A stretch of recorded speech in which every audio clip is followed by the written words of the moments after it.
Hi, today we're going to talk about the metric system and how to use the metric system and how to convert within the metric system. So the first thing we want to take a look at is what are our basic measurements? Well, to measure length, we use the meter. To measure volume, we use the liter. And to measure mass, we use the gram. So these are going to be our three base units of measurement in the metric system. Now, meters might be an appropriate unit if you want to measure the length of your classroom, but they wouldn't work so well if you wanted to measure the distance from your house to your school because the number would just be too large. And also, if we wanted to measure the length of a penny, meters would just be too big. So in situations like this, we need to add prefixes to the beginning of our base unit to talk about numbers that are units that are much larger or smaller than our base unit. So for length, if we're talking about the different measurements in the metric system within length, and we're talking about very small units, we might use a millimeter. And if you want to try to remember how big a millimeter is, you can think about the thickness of a dime. Centimeter are also smaller units than meter, and if you want to think of the size of a centimeter, you think of the width of your pinky. And then the base unit of meter would be about the height of a doorknob. And then larger units of length would be a kilometer, so you can think of a little more than half of a mile. For volume, our base unit are liters, and if you want to think of the amount of a liter, think about the amount of water in your water bottle. For smaller units of volume, 5 milliliters would be about a teaspoon, and 2 kiloliters, which are larger than a liter, would be about the amount of water in a hot tub. For mass, our base unit is grams, and if you want to think about how much a gram is, think about how much matter would be in a paper clip. And then kilogram would be much larger than our base unit, and that would be a little more than 2 pounds. So, how do we change a measurement from meters to centimeters, or from milliliters to kiloliters? That's called conversion, so we're going to talk about how to convert within the metric system. So first of all, we need to understand our abbreviations because these are more commonly used than spelling out the entire unit. So please take a moment to write these down in your notes. A meter, the abbreviation is a lowercase m. For gram, it is a lowercase g. And for liter, it's a lowercase l. These are our base units. The abbreviation can stand on its own if you're using the base unit, or we can add prefixes to the beginning of them to represent larger or smaller amounts. If we want to use those measurements, then we use prefixes. So please take a moment to copy down the prefixes and these symbols. You don't have to copy down the multiplier or meaning. So the prefixes we use are kilo, hecta, deca, deci, centa, and milli. So please take a moment to write this down. Kilo, hecta, and deca are for amounts larger than our base units. Deci, centa, and milli are amounts that are smaller than our base units. So here are some abbreviations. Let's see if we can figure out what the units are. So cm would be centa, meter. KL would be kilo, liter. And mg would be milligram.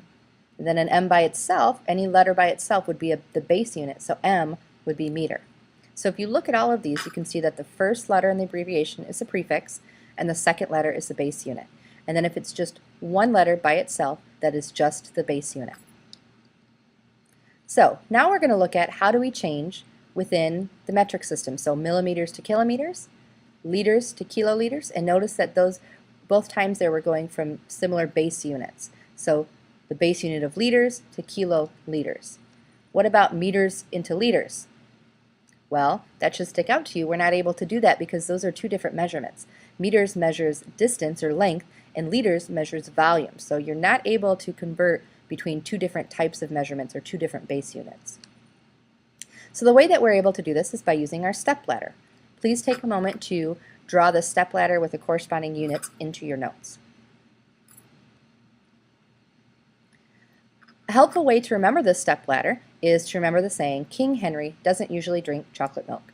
I know it's kind of a strange saying, but that's going to help you remember the order that you put the units in on your stepladder because you're not always going to have your notes in front of you. So if we look, the K in king corresponds to kilo, the H in Henry to hecto, and so on down the line, and then our usually is our base units down to M for milk. So let's practice a few of these. So if we have 3,286 millimeters, how many meters would that be? So here are the steps that we're going to follow. Step 1, identify our starting units. So if we look here, we are starting with mm, which stands for millimeters. Next we look at what units we are converting to, and so if we look here, we have just a single m, which means the base unit of meters. Next we need to locate our decimal point within our number, and if we look here, there is no decimal point, which means that we would put it right at the end. So you always want to take the time to put it in there because that's going to help us do our conversion. Next we want to find our starting units on the ladder. So we're starting with milli here. And then we want to find what units we are converting to, which are our base units. So now we take a look at our ladder. Are we going up or down, and how many steps is it going to be? So if we look here, we're starting down here at milli, going up to our base units, so we're going to be going up. And how many steps up is it?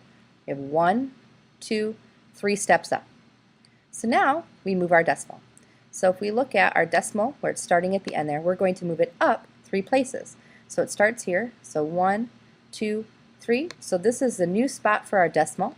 So our new number is 3.286. So 3,286 millimeters is equal to 3.286 meters. Let's try this again. Now we have 0.0826 kilograms into how many milligrams is that? So again, our first step is to identify our starting units. We are starting with kilograms. If you have a hard time with that, look back to where you wrote down your abbreviations for prefixes and base units. Then we identify what we're converting to. So we have an mg. M is our prefix, which means milli, and G is our base unit of grams. So now we find our decimal, and we see it already right there at the beginning of our number.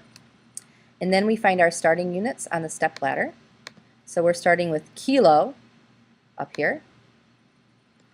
Our next step is to find the units that we're converting to, which is milli down here. And then we look, okay, are we going up or down? Well, we're going all the way up here to all the way down here. And how many is that? So we're going to go 1, 2, 3, 4, 5, 6 steps down. And now we're going to move our decimal down 6 places. So we start here and we're going to go 1, 2, 3, 4. Uh-oh. If there's nothing else left, what do? We're going to add some zeros here. So we can go 1, 2, 3, 4, 5, 6. So it would be right here. So our new number, we can leave off these zeros at the beginning because our decimal is over here now. So we have 8, 2, 6, and we've added 2 zeros. And it's helpful to put some commas in there. So we'd go right here. So it's 82,600 milligrams.